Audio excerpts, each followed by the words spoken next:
Hello everybody, Mac here. Welcome back to the show. Retrotember rolls on, and what we are looking at today is the newest and latest piece of the Mattel Masters of the Universe Masterverse 1987 movie figures. This is the Beast Man. And this is the newest one. This is the last one in the line as of right now. That we've taken a look at all of them. We've taken a look at Skeletor, we've taken a look at Evil Lyn. As I said in the Evil Lyn video, we haven't taken a look at He-Man yet because I broke his arm when I took him out of the packaging and he was sold out for the longest time. But now there is a reissue up for sale and I'll leave links to that in the description below. But what we are looking at today is the Beast Man. And I have a feeling that this is going to be sort of like a bare bones figure because he didn't do much in the movie. I kind of dug his look in the movie, that they didn't go for that overly orange look. It's more like a reddish brown tint to his fur. But in the movie, he pretty much just grunted a lot, roared a lot, swung a sword, shot a blaster, and there wasn't really much else to him. He was basically just there for muscle, and one of the things that I really liked in the movie was that he was pretty much a physical match for He-Man. As a matter of fact, when he snuck up on him on Earth, he kind of tackled him to the ground. I thought that was pretty cool. Now, what we have here is the newer Masterverse packaging, that we have a bit of a window right here so you can see the figure inside. You can see the upper torso. Love the shine, love the metallic shine to his armor. And then we have some really nice artwork here. We have the skull of Castle Grayskull in the background right here that looks a lot like Skeletor. I mean, let's be honest, it's fantastic. I love the work that they put into that in the castle. And down here we have the Eternians, the Royal Guard, and here is Man-at-Arms. So are we getting Man-at-Arms in the line? We pretty much have to. Like, the only hero we have right now is He-Man. We need Man-at-Arms, we need Teela, we need the Sorceress, and I'll even take Gwildor if they bring him out for this line. But I dig that they put Man-at-Arms down here. He is being acknowledged. I feel like we're going to be getting him for the line. On the side here, the image just continues to wrap around. And look who we got down here. It's my man Blade. He is, I believe, the next one that's coming, or at least he's the next one that we know of that's coming. If you think I've been waiting for a long time for Evil Lyn, I've been waiting just as long for Blade. He was the figure that I wanted coming out of the movie, and once again, we never got him. I'm going to be really, really hype when he finally hits shelves. Over here, we have a great image of the Beast Man with sort of like a portrait that came out of the movie. I seem to remember this upshot with the low lighting in the movie when they were introducing him. On the back, we have a posed shot of the figure. We have some highlights with the open hands sheathing the sword, and along the bottom, we have the other figures that came out with this line. This is one of the newer ones, so I'm really excited to be taking a look at it. A very short bio right here. Known as a savage mercenary and Skeletor's finest warrior, the snarling Beast Man travels to Earth in search of the cosmic key. On the bottom, legal and barcode. Up top, we have Masterverse with those exploding rocks, iconic exploding rocks, 2 Masters of the Universe. One thing that I forgot to mention with the Evil Lyn packaging, and that I really appreciate about this, is just like the old Masterverse packaging, this is collector friendly. That once you open it up and you take everything out, even though there are some ties holding things in place, you can pretty much pop everything back in and store it in the box. As a matter of fact, that's how I store Skeletor. That's how I store Evil Lyn. I'll be storing Beast Man this way, and I'll be storing He-Man this way once he comes as well. So, enough about the box, enough about the packaging. Let's open this up. Let's get him out, and let's take a look at Mattel Masters of the Universe Masterverse 1987 Movie Edition of Beast Man. And if you want one of your own, you can get him at Entertainment Earth. Entertainment Earth is your one-stop shop for all toys, clothing, collectibles, and more. Get the newest from Hasbro, Mattel, Bandai, and Super 7, as well as exclusives that can't be found anywhere else. With over 25 years in the business, Entertainment Earth has what you want. Click the link in the description below. Here's Beastman out of the box, and putting the tape measure to him, we can see that he is approximately 7.5 inches tall to the top of his head. So not only in the toy, but also the character design, I really appreciate this bright, like emerald green and this gold that they used for his armor. Because if it wasn't for this, otherwise this would be a very drab and colorless figure. And this armor really makes Beastman pop. This is what makes him stand out. This is what catches your eye. Everything else is just sort of like a uniform brown and gray, and actually fairly muddled and not very interesting to look at. So this really helps to make the figure stand out, gives it something a little eye-catching. I also like, and let me know if I'm the only one that thinks this, that there is, I feel like, very much sort of like an Asian feel, like maybe a feudal era feel to this armor, to this scale mail right here. Not necessarily samurai, but I don't know, there's just something about it that like has always made me think like it has just sort of like some Asian flavoring to it. And I'm not entirely sure why. But as far as the rest of the figure goes and the rest of his armor, I like that right here we have these spikes coming up off of his shoulder pads. We also have the spikes coming up off of the wrist gauntlets, very much a nod to his original figure with the shoulder pads and the wrist spikes. Worth noting, the wrist spikes right here, these gauntlet pieces, were not on the figure when I took him out of the box. These were in the accessory pack that I had to pop the hands off and put these on myself once we opened him up.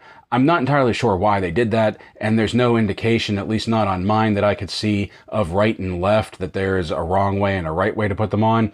So I just popped the hands off, slid them on, popped the hands back on. The armor, as much as it is, carries down to his legs right here, which I appreciate that they gave him leg armor, even if it's just sort of like a padded armor. There's very much, like, more so than any other character in the movie, other than maybe like the Eternian Guard and Skeletor's shock troopers, there's very much a functionality to Beastman's armor here that I appreciate. With the breastplate, the hip guards right here, you have these padded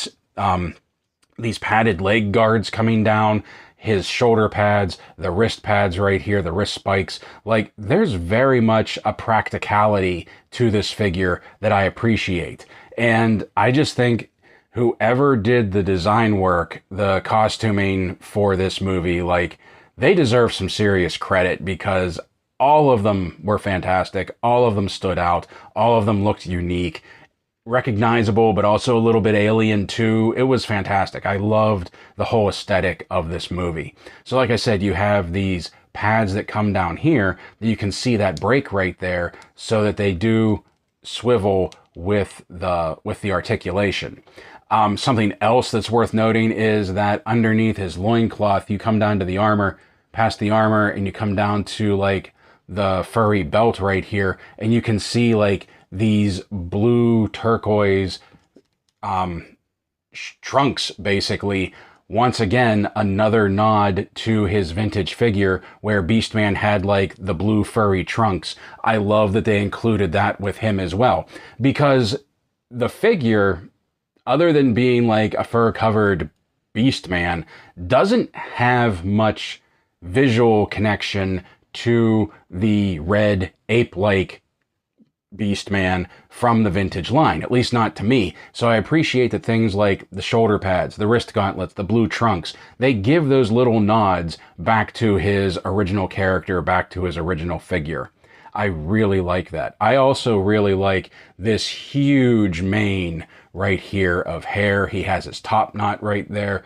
I would have liked to have seen a bit of a wash in the hair just to make all of this stand out a little bit more, maybe even carrying down to the back here. I don't know, but like, I feel like this, the detail, because there is some decent amount of detail in his hair right here, or in his mane, whatever you want to call it. But I feel like a wash, like a black wash, would have really helped all of this stand out and just made it pop. Also added a little bit more eye-catching, I don't want to say color, but just something else to catch the eye rather than just, oh, big brown head of hair. The expression, I like the expression, the intelligent eyes looking forward, the snarl. You can see the yellowed teeth with the fangs. Very bestial, really dig it. really like it. Wow, even as a kid, I was like, that doesn't look like the Beastman that I know, but I really liked this one because to me, there was always like sort of a Universal Monsters appeal. And I know I go back to the Universal Monsters a lot, but like this really reminds me of like a roided up version of Universal's Wolfman. And I liked that. I really liked that. I don't know what you think. Look, he even has like the pointed ears right here. I don't know what you think about that, but I always felt like, to me, it was sort of like a nod to that as well. And I like this whole aesthetic, this whole look. I always look for as plain and boring as this could have been. I always loved this version of Beastman. Like I said, I unironically really liked the 87 movie. So let's check out the articulation, that he would be able to do a full head spin, but the mane of hair and his beard right here definitely get in the way with his armor, so he can turn side to side.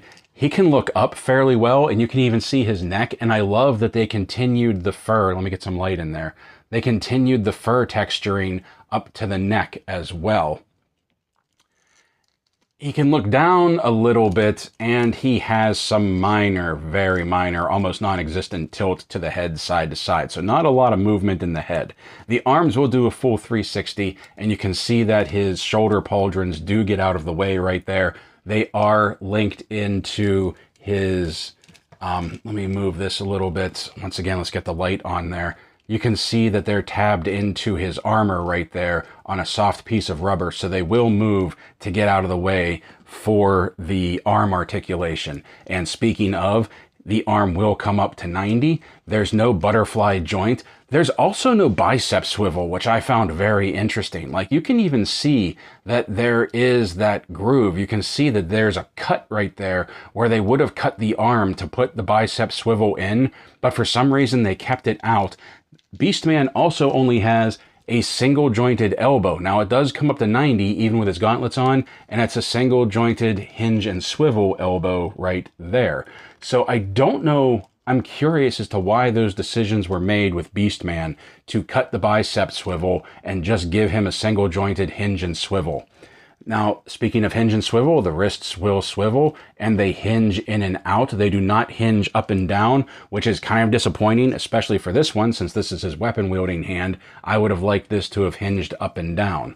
Now let's get his arms up out of the way. You can see a cut right here for his ab, and he can do, whoop, that's more at the waist than anything else.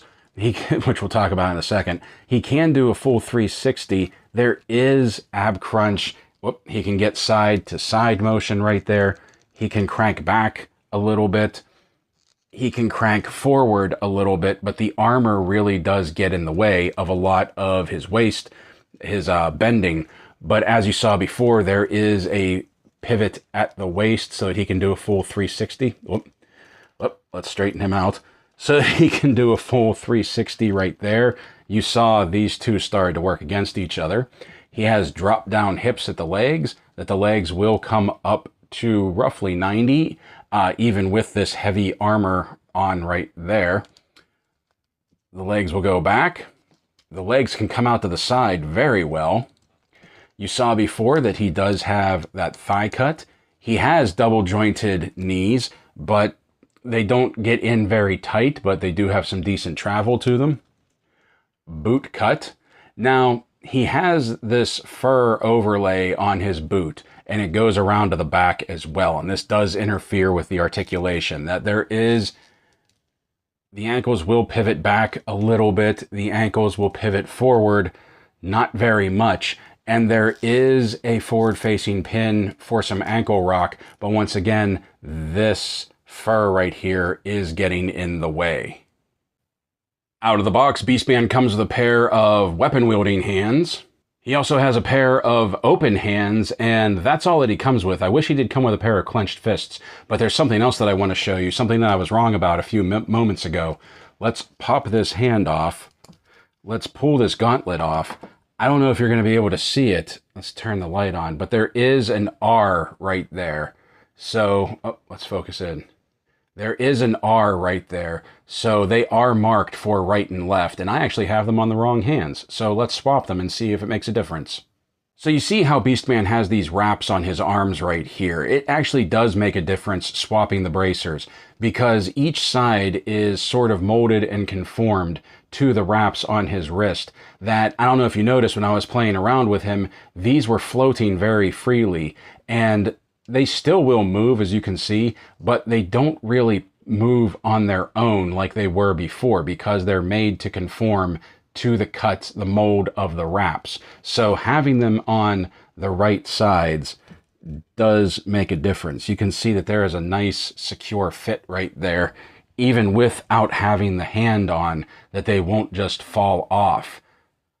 So let's pop his hand on here. And there you go. Beastman is ready for battle.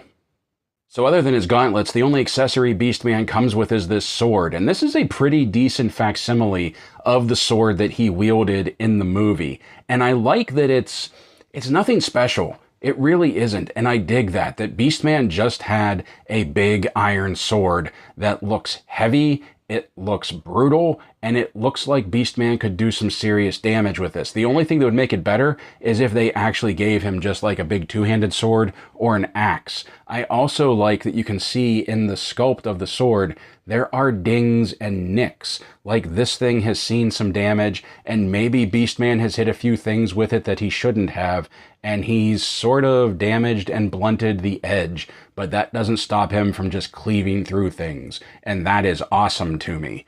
So we can put it in his hand. He gets a very good grip on it, that it's sized very well for him. I love that the look of this in his hand. You can see it fits very tight, doesn't fall out, doesn't move, looks good, sized well, looks great. He also has this ring right here on his belt that we can just pop it in there and sheath it, and Beastman is good to go. Now, like I said, this is the only accessory that he comes with other than his gauntlets right here. There's a few other things that I wish he would have had. One, I wish he would have come with a blaster, because he did use a blaster in the movie. He used that sword and he used a blaster. And I thought that maybe I would have an extra blaster for him because, like I said, I broke my He-Man, so I have an extra blaster because once the reissue gets here, this will be with the new one. And this does fit in his hand, but the problem is he doesn't have trigger fingers, so he can't get his finger in the trigger loop right there. Now, before when this has happened, I've taken a razor or a knife and I've cut the finger. I've cut the plastic right there so that he could get a trigger finger in there. I don't know if I'm going to do that with this one though, because these are pretty big hands. That's pretty thick plastic. And I feel like if I did try to cut this, it would like sort of peel some plastic back. I don't know. I'm not sure if I'm going to do that yet. The other thing that I wish he had, and this is more something that happened in the movie than the figure, but when they captured He-Man and he was being tortured, it was Blade that was whipping him. And even as a kid, I was thinking, why isn't it Beastman? Beastman's the one that comes with the whip. And I was kind of hoping that they would give the energy whip to Beastman in the toy figure, but we didn't get that. So maybe if it comes with Blade, which I doubt it will, but maybe if it does come with Blade, I'll just hand it over to Beastman because it's Beastman. He uses the whip. And now for size comparison, here he is beside his fellow Masterverse Masters of the Universe 1987 figures Evil Lyn and Skeletor. I love the height difference we have going on here. I have a feeling Beastman is going to be the tallest of the line. And the He-Man that I have, I think, is a little bit taller than Skeletor, but I don't think he's as tall as Beastman right here, especially with the eye line. But I'm loving this look of the villains right now. And here he is beside a few more Masterverse figures, the New Eternia He-Man and New Eternia Skeletor, and I believe this New Eternia He-Man is basically the same buck that the 87 movie He-Man is built on, so this does give us an idea of how they're going to size up, and like I was hoping, like the eye line looks like it's going to be roughly the same, but Beastman still has that illusion of being taller because of this glorious pompadour that he has going on right here. Here he is beside McFarlane Toys' Spawn Collection Medieval Spawn and Arid Brioche Glass from The Witcher 3 The Wild Hunt. Here he is beside Super 7's Ultimates G.I. Joe SDCC 2023 exclusive Blue Bat and Conan the Movie Valeria Spirit. Here he is beside NECA Toys Dungeons & Dragons Warduke and Grimsword, and it looks like we finally have a figure that almost gives Grimsword a run for his money. And finally, for a 1/12 scale comparison, here he is beside Airborne and Me from the G.I. Joe Steel Corps. I hope they go all in on this line. I really do. I didn't realize how much I would love having figures from that movie until this line came out. I knew I wanted Skeletor because that was my favorite version of Skeletor. I knew I wanted Evil Lyn because that was my favorite version of Evil Lyn. And when we got He-Man and Skeletor, I really thought that's all we were going to get. And then we got Evil Lyn, and I was excited about that. And now we have Beastman, and Blade is coming out, and they've put Man-at-Arms on the box art. There has to be more. I want it all. I want Sauron. I want... what was his name? Korg, whatever. I want Skeletor's Shock Troopers. I want the Eternian Guard. I want Man-at-Arms, Tila, Gwildor. Even give us figures of the humans for all I care at this point. The Sergeant with the shotgun and the trench coat would be awesome in a line like this. He wouldn't fit in at all, but he would be part of the movie, and that would just be insanely cool. I would even love if they started doing, like, movie versions of other characters that weren't actually in the movie. Oh, the Sorceress. We need the Sorceress, too. How did I forget about her? But I would love if they did movie versions of other characters that we didn't see in the movie. Like if they did a movie version of Merman. That could be pretty beast. That would be awesome. Or Trapjaw, even. Imagine that. This version of Eternia was very different from what we saw in the comics and what we saw in the cartoon, that it veered more out of the fantasy realm of things, I think, than anything else did. And it gave me very much a Flash Gordon vibe to it. Like, even as a kid when I was watching it, I was thinking, this is very much Flash Gordon. And I loved that. It was awesome. I think this is unique. I think it stands out on its own. It really stands out in the Masterverse figures, and I just want them to give us more and more and more and continue the line for as long as they can. Like I said, give us figures, give us characters that weren't even in the movie, but do it in this movie style. I think that would be awesome. Beastman's articulation, it doesn't disappoint me, but it really makes me raise an eyebrow. Like, why are the arms single jointed? Why was the bicep swivel taken out? Why does he not have up and down hinged weapon hands? Why doesn't he have a blaster? And the ankle rock and the pivot on the ankle, the fur of the boots really gets in the way of that. I know it looks small, but it's amazing how much that little bit of plastic really interferes because it's not soft plastic, so it doesn't bend when you try to move the foot. So there are some articulation issues that I have with Beastman, but aside from that, I think he looks fantastic. And let's be honest, it's Beastman. Like, in this movie, he wasn't the agile ape-like creature that we've seen in the comics or maybe even in the cartoon where he'd be swinging from tree to tree. He was just a beast. He was a tank. He went in there and he hit things. Beastman smash. Like, that was the whole point of him. So he's not going to be needed in those, like, super articulate poses. That's not me making excuses for the lack of articulation on this figure. It's just me trying to, like, you know, put a silver lining on it. Oh, and a roaring head sculpt. I would have very much liked to have seen a roaring head sculpt with this figure. I mean, what's Beastman without, like, that open mouth fangy snarl? Like, that's pretty much the look he's had for every other figure. Let me know what you think of this line. Let me know what you think about all of these figures coming out for the 87 movie. Did you even see the 87 movie, and do you have any connection to these at all? And what do you think about just continuing the line past what was in the movie and bringing out this version of Eternia figures for other characters? Like, I said it before, but I would really love to see Merman in this style. Don't touch that dial. Before you go, please remember to do all the YouTube things, like, share, comment, and subscribe. If you already are a subscriber, what a legend you are. If you like what we do here and you want to help the channel grow, please consider becoming a member, whether through YouTube memberships or our coffee monthly subscription. Links to that in the description below. Both of them for $1 a month, you can get access to exclusive content, such as our monthly member exclusive video. This month is the Hasbro G.I. Joe Classified Series Stinger. So until next time, my friends, play well, stay safe, stay healthy, and as always, thank you for watching.